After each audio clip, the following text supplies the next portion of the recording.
Hello, and welcome to Message in the Middle with Marianne. We all know that life is hard, right? It's messy, it's unpredictable, but it can be wonderful all at the same time. My hope is that we can take a deep dive into self-development topics and explore life's lessons through book clubs, conversations, and interviews. And together, we can uncover the lessons that others have already learned to help us navigate this crazy, wonderful ride called life.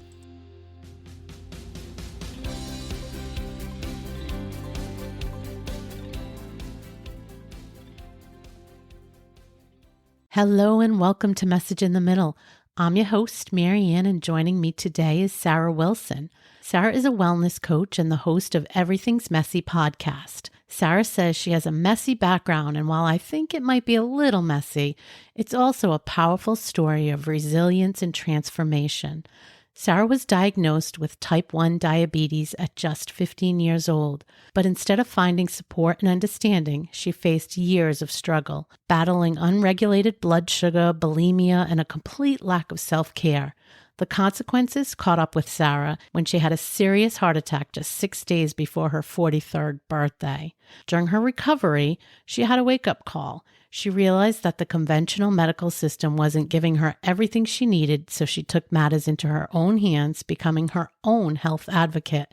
And now, 2 years post-heart attack, she's not only off all heart medications, but she's also a certified wellness coach, and she's on a mission to help fellow type 1 diabetics step into their power, embrace true understanding, and reclaim control over their health. Sarah, welcome to the show. Thank you. Thank you, Marianne, for having me. So lovely to be here. I am very glad to have you and talk about your message. We were just saying how it's great to be able to get messages out there and share with people because we didn't always have the answers we wanted. And I think we both share the premise behind our podcast, and why we do some of the things we do is about trying to give that sort of easy pass or cheat sheet or whatever, Cliff Notes version, right? Absolutely. Yeah. To those that come after us. So I think we have that in common.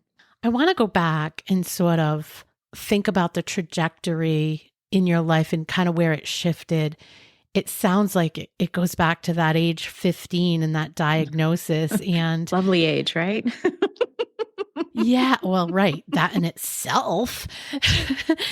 But tell us a little bit about what that looked like and why that was so challenging, and sort of how that led to bulimia and then just generally ignoring your health for years. Because I do, as I understand the story, it sort of just compounded right from that point on. So yes. Share a little bit of that with us to set the stage. Yeah. So, I mean, again, 15 years old, who can process or absorb anything technical at that age? And even any age with a chronic illness, really. But at 15 years old, we're trying to figure out what these hormones are, what they do. We're trying to figure out who we are. And I don't know, there's just so much going on. And then to be told you now have this chronic illness that you need to deal with. And, my parents were given a bag of syringes and a vial of insulin, and we were kind of set on our way. And basically we were told, just make sure to control your blood sugar. Well, what did that mean? What did that look like?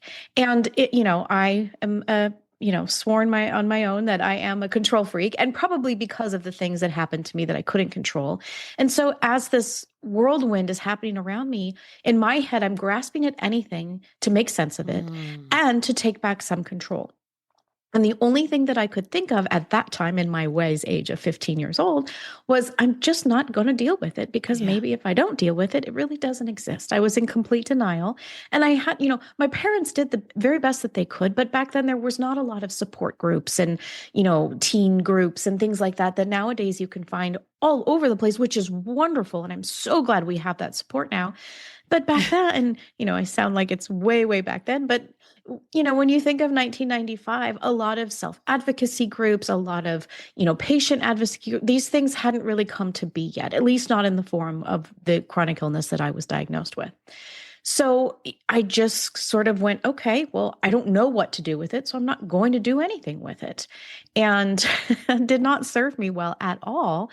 But, what do you say? And again, I didn't have anybody saying, make sure you're watching your carb intake. Make sure there was this very antiquated and still exists today, American Diabetic Association, where they put out these exchange for a starch, for a fat, for this, for that. It's a very antiquated and complicated system.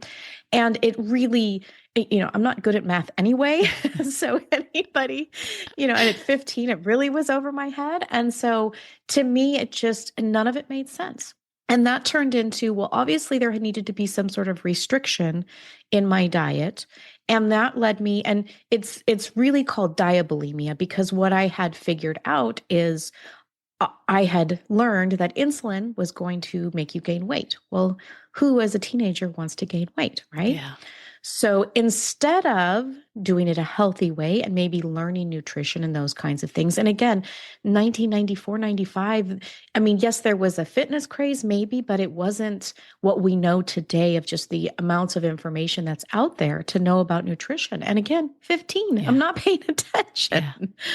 So that turned into restricting my insulin intake, still eating what I wanted, which created very high level blood sugars for an extended period of time, and just giving myself just enough insulin to where maybe I wouldn't have something serious like DK, diabetes, ketoacidosis, where you go into very, terrible, couldn't induce coma, shuts down your organs, things like that. So I was playing a very, very dangerous game to be doing this, but I was skinny. So, hey, I thought I was having control. And that sort of was the first step into this world of, this is what was given to me. What am I going to do with it? Yeah. And the negative, I'm going to say negative, even though I hate to label it that way, but I guess the negative to yourself, you really were not doing healthy things to try to gain back some of that control, but obviously it was leading you down the wrong path. So then very wrong. There's years of behavior there, right? That you're very much so. Yeah. Yes. So it was just a compilation. Take us through your early adulthood. So into my mid-20s, the frontal lobe starts to fuse and we sort of get a few brain cells back from puberty. And I said to myself, maybe I should take this thing a little bit more seriously. And so wanting to do right by myself, wanting to do these good things, I make a doctor's appointment and I go in. And, I'm very honest with what I had done in my teenage years and what was going on. And so their suggestion to me, and it was a very strong suggestion, was I shouldn't have children. So if you've seen Steel Magnolias, think of that. That's what I was told. Not that I couldn't, but that I shouldn't. And so here I am again in my mid-20s and thinking I need to have some sort of control over this. So instead of sitting in my mess and dealing with these really hard realizations, no. We're going to tell my brain, well, I didn't want to have children anyway, which was not true at all. But that is how I convinced myself to deal with this pain because it was painful. No one wants to be told that. Right. And to know that I had done it to myself. Yes. Essentially. Right. Yeah. So I didn't want to have children anyway, so that you're not hurting me. You're not hurting me because that's okay. I didn't want to.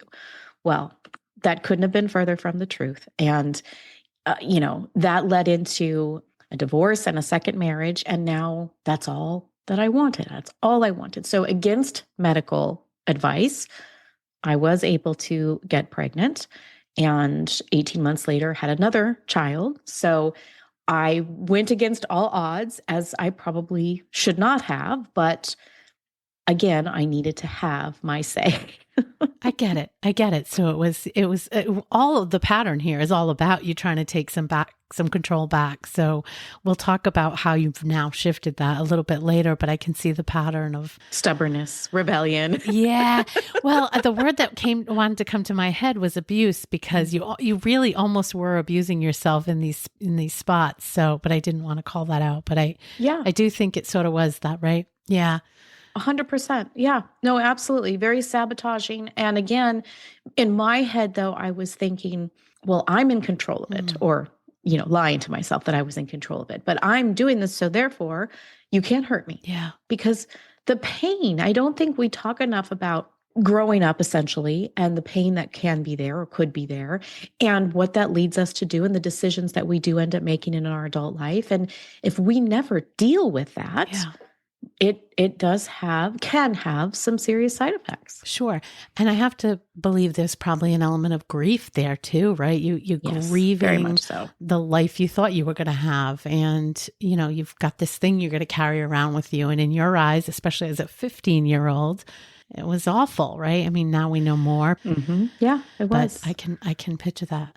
So take us to leading up to the heart attack. I think you ran hard. You kind of talk about how you put yourself last and you ran a million miles a minute, trying to do everything you could for your kids and your family, etc. And eventually, dun dun dun, you got to pay the piper. You got to pay the piper. Eventually, it comes calling. Yeah.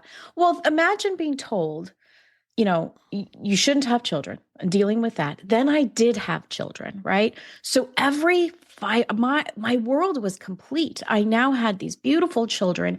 And so in my head, this sort of deal with the devil, if you will, or this bargain that I had made, now everything was going to go to them. And I think even if you haven't made some sort of deal like that, as moms, we just tend to put ourselves last. Yeah. And not in a spiteful way, not in a resentful way. That's just how we're sort of programmed. That's our DNA. Yeah. And I was in heaven. I was so happy to be doing this that there was no lengths that I wouldn't go to. Even if it meant crawling into bed at 2:00 in the morning, exhausted, that was okay. I didn't mind because look, I got to be a mom. And I feel like there's a lot of women who feel that way. Again, there's no resentment there. There's no spitefulness, but my trajectory of self-care became less and less and less and less. And every time I would hear that voice, maybe you should go take a walk. Maybe you should, keep up with your blood sugars. Maybe you should not be eating on the go so much as you are. I would just push that voice back down because, again, I couldn't be doing something wrong. I was doing this for my children, right? And that was such a messy lesson to learn. Yes. And of course, the age-old saying of, on an airplane, you have to put your oxygen mask on first before you do your children.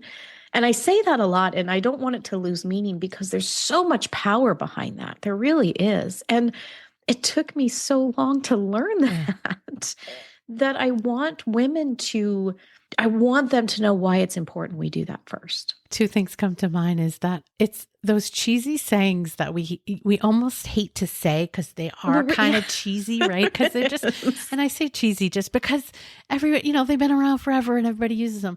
But they came from somewhere because they mean something. And I think they're so perfect when it comes to talking about self-care and sort of filling ourselves up before we talk about doing things for other people. But I also think so important, your message and your lesson about ignoring that self-intuition, those whispers. Yep. I think for those that kind of get out here and talk about these things, we have that in common. Like many of us weren't always plugged into that. And now we probably are much more plugged into that. But yeah, I guess if there's any messages we can pass down, that's definitely one of them. Like that is trust your inner voice because it knows better than you probably do in the moment. And really, well, and there's a reason you're hearing that voice. Yes, there's a reason it's coming, and it's not to there is a built-in shame cycle. There is a built-in guilt cycle. And if you're like me, I didn't have a lot of self-worth of even acknowledging that I should be doing that. That was a lot of work I had to take care of. But it starts from something, that little tiny seed you hear. Maybe explore it. Yes. See where it's coming from, why, and what is it trying to tell you? And I just didn't want to listen. Yeah. I just interviewed Katie Krimitsos. She runs the Women's Meditation Podcast Network. And we were talking about how she's always followed her intuition and that inner voice. And I said, she's sort of a unicorn for that. But, how do people tap into that more? And one of her best pieces of advice was, just practice getting quiet. And of course, she uses a lot of meditation, but it really does make sense. If we just get quiet and we just start learning to listen, have time for ourselves to just slow down and listen, and we can get used to doing it so that some of that traffic, some of that noise in our heads can kind of calm down. I do think it allows us to have that mechanism to hear ourselves a little bit more. So good lesson. Very much so. Yeah. Mary, but I'll add this. It is a practice. Yes. I know when I very first started, especially after my cardiac rehabilitation, I didn't know how to breathe properly.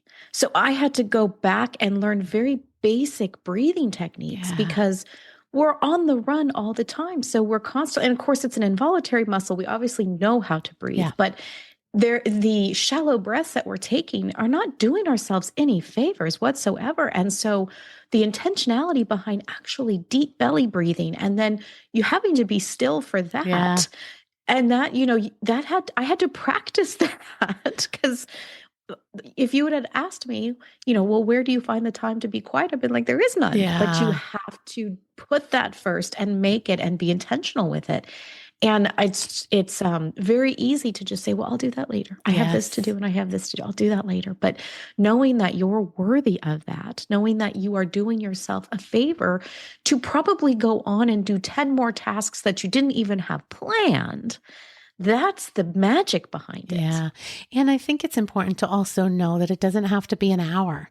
You could take 2 minutes a day to just sit down and take a couple deep breaths and, before you get out of the car to go grab the kids or go to an appointment or go in the store, anything. So I started doing it at traffic lights. Yeah. Because you're just sitting there and, I don't know about the rest of you, but you're impatient. You want to just get to the next place that you're going. So I had to intentionally sit and concentrate on my breathing. Yeah. Obviously, my eyes are open, so I'm not completely in a meditative state, but just that intentionality practice of just getting those breaths in, it was like, now I kind of have this habit of when I pull up to a stoplight, I'm belly breathing. Yeah, that's so good. And there's so much help out there now to get into breath work, which I know to some it probably sounds kind of a woo-woo, right? Because it's people say that all the time. I know, I get it. And I've heard, but I've heard from people that actually lead sessions about how many people have had major breakthroughs and they're like, oh my goodness, I would have never thought. And now they've got their own practices going on with it. I just think try it. Like, even if you only use it for calming yourself down at a traffic light, like you said, to just be a little bit more intentional. But I do find like if you're getting agitated at all and you just can teach yourself to just grab a couple of breaths and in and out, it totally shifts things. It shifts things a lot. And that shift, there's power in that shift. And there's power that you can take back in that shift, in that moment of whatever chaos may be surrounding you. You can now, having that mind shift, that mindset to just be in a different space, that's everything. Yeah. It really is. You won't be as reactive in most cases. Exactly. Yeah. So let's take us to the heart attack, right? You talked about leading up to that. So it's kind of atypical to have a heart attack in your early 40s? Well, actually, that's not true. Really? And I know, well, yes. And as we go down this, I'm sort of a nerd at data, so I'll try not to be too nerdy. But one of the rabbit holes that I found, and it's specific to women, and I didn't know this, and I don't think there's a lot of women that know this. 1 in 2 women will be diagnosed with heart disease. That's 1 in 2. Breast cancer is 1 in 3. I'm not saying that we don't need the resources and the things out there and talking about it and the awareness, but 1 in 2 is heart disease. Okay. Yeah, that's a lot. And that is such a huge statistic to me. And it is because we take on all the stress. We internalize everything that's going on. And a lot of you might say, well, you were a type 1, you had mitigating circumstances. And that's true to a point. But when they told me about, the circumstances behind my heart attack, high cholesterol and heart disease was not one of them. It was stress and it was unregulated blood sugar. But stress was a huge factor in that. And I know women who sometimes wear that as a badge of honor. And I understand that kind of what we identify with, but we're hurting ourselves. And 1 in 2 is not something to scoff at.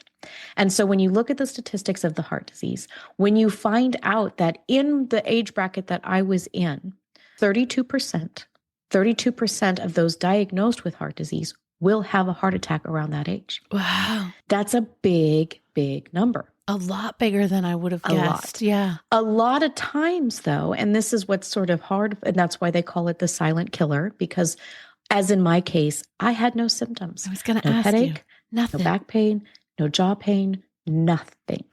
I was a little more fatigued than I normally am, but as a mom, as a caretaker, who's not tired? That can happen, right, a million times in the time frame of having your kids growing up, raising your kids. Yeah. Right. The only other thing I can say is I had a little trouble sleeping and I had moved to the couch and I sort of slept upright. But how many, I Still, mean, yeah, that's not, yeah, it's not this big red booming flag that's like, help, help, help. yeah, And, it's terrifying to know that we are susceptible to non-symptom heart attacks. And that's all the more reason I feel like I want to get this message out there for just, stress induced things and, taking care of ourselves and why it's so important. And obviously, yes, I've said this a million times. My diet was not the best. There were things that led up to it. But when we're talking just stress, I was no more stressed out than anybody else, right? Everybody carries their own baggage. Everybody has things they're going through. So when you're just looking at that factor, boy, you need to be looking at that heart and what's happening. yeah. Wow. That is a big number. It's almost shocking. I wouldn't have guessed that at all. That young, I wouldn't have guessed that. Yeah. Yeah. And I think a lot of it, and I'd have to go back and find the article. I think I have it.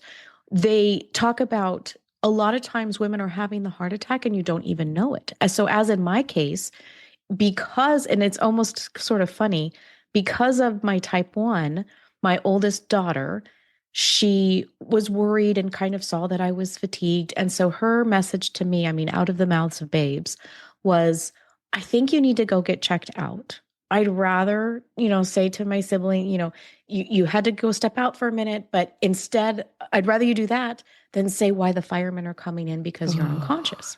And she's thinking diabetes, right? So what do you say to that? How old was she? Wow. She was 16 at the Good time. job. Yeah. Out of the mouths of babes, Yeah. right? So now I'm thinking, okay, it's a Sunday. I'm like, I've got to get dinner ready. We have this week to prepare. Like, I don't have time to do this, is what I'm telling myself. But because of what she said, I was like, okay, fine. So I didn't call a neighbor. I didn't ask for help. My husband was out of state at the time working. I drove myself to the hospital in the middle of having a massive heart attack, and I had no idea. Wow. And here's the other kicker. The narrative in my head on the way to the hospital is to myself, they have better things to do than to have to worry about you. You're worrying about nothing. And then I thought, well, they'll probably tell you you're just exhausted, or maybe you're even having an anxiety attack. This was what is running in my head. Yeah. So then to go into the emergency room and for them to hook me up to the EKG. And for those familiar, usually your heart should be like up and down, nice rolling peaks and valleys, right? Mine was introverted. It was a W. And having an EMT background, as I looked at the screen and I'm like, well, that can't be good, but still not registering what's happening until the orderly, he sort of disappears, comes back with 9 people. They sort of ascend on me. And all of a sudden I'm being prepped for surgery and being told that I have a 95% blockage and I'm being sent to the cath lab. And it's one of those, it's not an outer body experience. It's one of those moments where you're sort of in the eye of the tornado. The tornado's happening around you and you're just kind of sitting in the eye still. And it's like, okay, now Surreal. what? Right? Yeah. Very surreal, Yeah. very surreal. And so my thoughts, did I just kiss my kids goodbye for the last time? I'm sort of on the phone in and out with my husband. Said, yeah, they're telling me I'm having a heart attack, but like nothing is connecting. And in that moment, just completely, at my lowest that you could possibly do, I'm just crying out to God, this can't be it. Please don't be done with me. I can do better. And fortunately, by the grace of God, I'm able to tell this story. And I think a lot of us have a story like this. Mine isn't unique in the sense that we are ignoring our inner voices all over the place to not take that minute and take care of ourselves. And we have to. And we have to, I know in my case, we have to know we're worthy to do that. That's what came to my mind. There was a couple of lessons in what you were saying, because it's such a dichotomy of the fact that we won't listen to our inner voices and give ourselves the time, or listen if we know there's sort of something brewing, or there's an alert going on. But yet we'll listen to the inner voice that's telling us, you're going to look stupid going to the hospital for this. You are wasting their time. What's wrong with you? So it's like Yes. we naturally gravitate towards the negative thing instead of listening to our intuition that's trying to tell us there's something up. And it's wild to me, but it's also something people should pay attention to and hear out of your story. Very much so. And again, just let me repeat very quickly. I wasn't in any pain. I didn't think there was anything wrong. And I think for women to take out of that, this is not something to be messed with. Now, I'm not saying you'll be diagnosed with heart disease, but whatever that looks like for you, that moment that it is trying to get your attention, don't ignore it. Yeah, pay attention. The other thing that jumped out at me, that the second message was, and I've been guilty of it too, so I'm sure a bunch of our listeners have been guilty of it. You're thinking, I don't have time for this. I don't have time for this. It's Sunday. I have to get dinner on the table. Yes. I have 25 things to do to prepare for Monday morning because I've got this, that, and the other thing. It's so silly when we say it out loud, but it's just, again, a default thing that we tend to do. And just a warning message that we have to stop doing that. We have to pay attention. And if we need a moment, we need a moment. Not looking back, none of those things matter. Exactly. Nothing. Exactly. Nothing mattered. That was going on. Exactly. Yeah. Well, and I say this often, everything's fine. And we take a lot of things for granted. But once you don't have your health, that's the only thing that matters. All you want is your health back. But we have to take strides and measures to make sure we keep that health. Yeah. Definitely take a lot for granted. So let's get into sort of how it got you into where you are today. So you went through this, you worked with the medical professionals. Thankfully, they were there in the hospital at that time. Yes. But yes. Post the attack, I think it sounds like you wanted more, you needed more. Yes, essentially. So, and I say this a lot, especially in this country, we have the best acute medicine that you could possibly have. In a crisis, in an emergency, bar none, that is where that you want to be. In my case, absolutely. Any car accident, any trauma, acute medicine is amazing. The maintenance of medicine is where we're lacking, unfortunately. Yeah. And I didn't set out to want to be this sort of personal advocate. It was sort of handed to me because you mentioned my age, and the rehabilitation they put me in for cardiac was this Ornish program that was a very long, drawn out. You had to spend 4 hours at the hospital twice a week where they went over nutrition and meditation and group therapy and then exercise, right? So it was on the surface, it looked like a really good plan, all the way up until the nutrition part where they are heavily promoting vegan and soy and these products that I had to be taking almost 30 units of insulin per meal just to have the meal, which even at my worst, I wasn't taking that much in a day. That's a lot of insulin to take. And so it actually made me worse off. I had gained a ton of weight. I had my ferritin levels. I was anemic. There were all these things going on because they had essentially made me believe that red meat was terrible for you and you shouldn't eat it, and eggs and dairy and anything like that. And I have spoken to a lot of vegans, and I will say that some of them it has worked for. But in my particular case, it did not. And so I had to find out what was happening, because they were contemplating a blood transfusion for me because I was so anemic. And so I was like, no, time out. Let me see what I can do. And I was an EMT, but I don't have a medical background per se. I threw myself into what I could find out. That's where I discovered carnivore. And that's where I discovered the benefits of all these amino acids and things that our body actually needs, that it's really hard to get on a vegan diet, especially if you are dealing with sort of blood circulation and things like that. And so I decided, well, I've gone this way. Why not go the other way in the pendulum? And I threw myself into it. And all of a sudden I had energy. And I started to do these, things that I hadn't done in so long. You have to remember, I was so weak after my heart attack. I couldn't lift 3 pounds. So then going on to vegan, I was much, much more weak, and all these things were happening. Well, now I found this diet where it wasn't really a diet. It was just eat meat, eat eggs, So here I'm eating this, and now I'm starting to lift weights. And now it's like, wow, who is this person? What is going on? And so it was a complete transformation for Yeah. me. I mean, it really was. And so then I started to go deeper. Well, what else? Oh, so, and again, I don't encourage anybody to do anything without talking to their doctor. But in my case, because my heart attack was not related to cholesterol or blood pressure, I stopped taking those medications that they were going to have me on for the rest of my life, because that's not what I was doing to begin with. And then, of course, going down the rabbit hole of why statins may not be good for you and all these kinds of things. And it, like, all these light bulbs sort of started to come on. And it was like, okay. And again, essentially, I went down this to fix myself. But then as I'm reading and going through this and all these programs that I'm starting to inundate myself with, it was like, I need to share this information. I want others to know this. I can't just keep this for myself. And especially women who, may not know or may not understand, or, we believe what the government is telling us is the food pyramid is the way to go and all these things. And it wasn't, at least again, in my case, those things were not helping me. And so flipping the food pyramid guide over, doing different things, doing the weightlifting, it was incredible for me. And, working with a naturopathic and things like that, which I hope, and I think maybe we're getting there, we can fuse conventional medicine with naturopathic doctors and kind of bridge that gap, because that's where the magic is. Yeah. I do think we're getting there. I mean, the more I hear and people I talk to, I do think we are getting there. I think it's still tricky with conventional doctors and finding one that believes and will support that stuff, right? Yes, going in the other direction. Very much.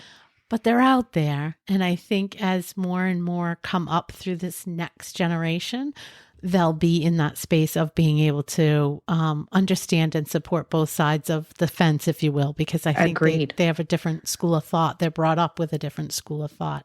I think it's also important to say, and you did say a couple of times, this is what worked for me.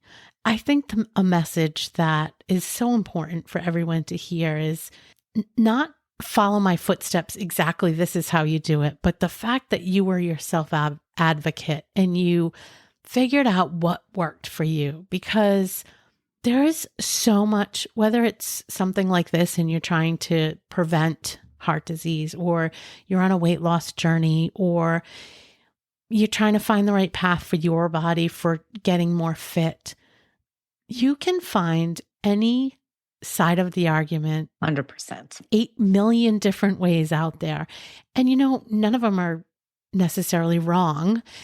But you have to try the pieces and parts that work for you and your body and your lifestyle, and mesh them all together until you get the cocktail that works for you. And that takes time. It takes time. It takes time, and it takes, sticking with it and not quitting and not giving up, because I was there a few times. Nothing's working. Why can't I figure this out? And you mentioned, that self-advocacy part.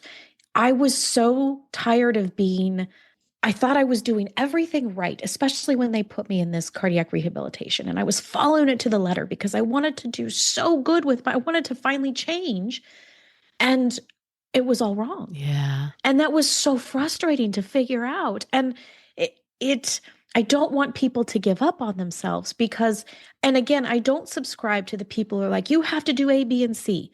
No, you have to do 1, 2, 3 of what works for you. Yes. And that's the most important part. And maybe it will work, maybe it won't, but these absolute mindset, it's not going to be beneficial. And even now, I subscribe more to the 80-20, right? We still have life to live. Yeah, sure. So if 80% of the time I'm lifting weights and I'm walking and I'm eating the way that I need to eat, and 20% of the time I'm enjoying a dinner with my husband, or we're at a party with the kids, or whatever it is, I'm not going to deny myself. I just know that with good habits and good preparation, that 80% of the time I can do it. That's what we need to be trying to achieve. Yeah, I agree with that completely. And I think that not judging ourselves, what you said, you thought, what am I doing wrong? I'm following all the things. I think, again, another default for us is to go to judgment, right? What am I doing wrong? Why isn't this working for me and it's working for other people? It's not about that. It's typically not that you failed. It's that it failed you. It's not right for you for some reason. There's something in there you need to kind of, I don't know, change up. So I think that's just important for people to just have more of a curiosity around, well, what could I change and would I get a better result? I think if you keep trying that, it tends to lead to a better result than, like you said, those hard pressed opinions that this is the only way and this is 100%. Sure. Yeah. And there is a lot of people out there that those kinds of things work for. So if that is what works for you, that's great. I think, yeah, no, it really is. I think there are a lot of other of us though, that just, we're not as extreme. Yeah. Right. I don't tend to have those extreme views of like, I can only eat A, B, and C, and this is all I'm going to do. And that, to me, that sets you up for failure and it's not sustainable. I need something that I can be on the rest of my life. We call it a diet, but it's really a lifestyle change, but you have to tweak and find that algorithm of your lifestyle. And that's where you'll sit back and go, and it may work for a year. It may only work for a month. And then you got to go back to the drawing board. One of my favorite words, a made up word, but I like to use the word shivot. It's pivot and shift. So we're going to shivot and we're going to see after we've gone through the motion, okay, what can I keep that's serving me? What can I let go that's not serving me? Yeah, I love that. Love that. Love that. So now that you're on this podium and trying to get the message out there and talk to people, I mean, what is, if you had to boil it down to one message, and there's a bunch, obviously, we just explored a whole bunch of them, but if there was one message, especially for type 1 diabetics, what would you say? What message would you give to people? Well, two things, and I don't think it needs to be specific to type 1. I think this is anyone. I think you have to sit down with yourself first and have that accountability talk. And that's really hard to do. Yeah. And when I was able to take responsibility for how I had gotten into the position that I had gotten and take accountability, they're two separate things, but the same side of the coin. And when you do that and you're able to say, okay, and you make peace with that, and you take the next step into what small, messy action can you take? One small, messy habit, one small thing you can do, and you do it every single day, right? I think it's 21 days it makes to make a habit. So you commit for 21 days, and then you see if it's serving you. And then if it's not, you shiv it and you try to go on. And that is for anyone across the board. But if you don't have that accountability talk with yourself, if you don't turn inward and say, okay, this is me, this is what I've done, right? And not everything was my fault, but there was a lot that I needed to take responsibility for. And once you can do that, you will be so empowered to go forward because now you know it is up to you. And what can you do with that? Yeah, it's that control back, right? It's actually taking control of your life. So great message. I want to give you a minute to talk a little bit about your podcast because the title of Everything is Messy or Everything's Messy, I think, well, I agree with wholeheartedly. Maybe not everything, but life is messy. I mean, that's the premise for me too, that life is messy and complicated and beautiful all at the same time, right? Beautiful. And so what is it that you're trying to get out there on that platform? What's the message there that you're trying to get out? I appreciate you letting me speak about it. One of the things that I realized, and not only my own journey, but going through COVID with the whole world, right, is that we have this deep need that we want to have a deeper, meaningful relationship with people. We want to connect on a different level, on a deeper level. And, I always was frustrated seeing the very perfect pictures on Instagram of the perfect this and the perfect meal and the perfect this. And I always would say to myself, yeah, but let me see the dirty sink now that you've created that meal. Yes. Okay, I see you guys standing on the beach and you look beautiful, but let me see the day that it took to get that one single shot for you to look like that. And I sort of felt like other people felt that way too. And I think people want something real. They want something honest and vulnerable. And we're all kind of in this boat. If you're not there, you were there. If you are there, we understand 100%. We're all kind of messy and that's okay. And so if we can sit in the mess together and sort of, hold each other, okay, this is what's going on. This is the storm. but we're going to find our strength in this mess and come out of it and be better for it. That's what I was trying to do with the podcast. And we have talked to so many people that span all kinds of problems. We've got a dad with a son who had cancer, pediatric cancer, very young, 7 years old.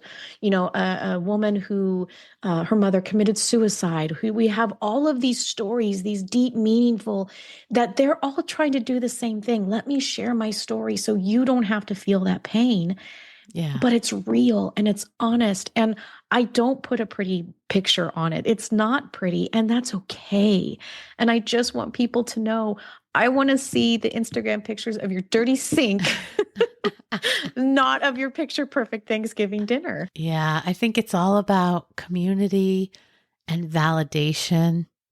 People hearing somebody else going through the same thing, just that in itself means so much to people, to be able to say, I'm not the only one out there that's going through that, right? Exactly. And to your point, the seasons, it's a constant up and down, up and down. And if you happen to be in a good season, well, fantastic for you, but hopefully let's celebrate. Yeah, celebrate, absolutely. But hold somebody else's hand that might need, help up the hill, because those gullies suck sometimes. So I think that's so important. Love the message. So I appreciate that.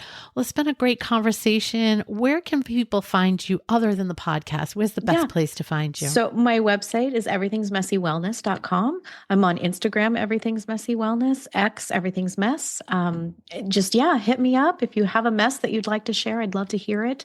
And I just want to continue to showcase that even though it's messy, it's beautiful. Love that. Thank you so much for being here today. Thank you, Marianne. Yeah, absolutely. Thanks so much for listening to today's episode of Message in the Middle. I hope you found something in this conversation that reminded you that you're not alone and that midlife isn't about winding down. It's about waking up. You're not done. You're just becoming. If this episode speaks to you at all, please share it with a friend who needs to hear it. And if you're enjoying the show, I'd be so grateful if you could take a moment to leave a review. It really helps other women find this community and this podcast.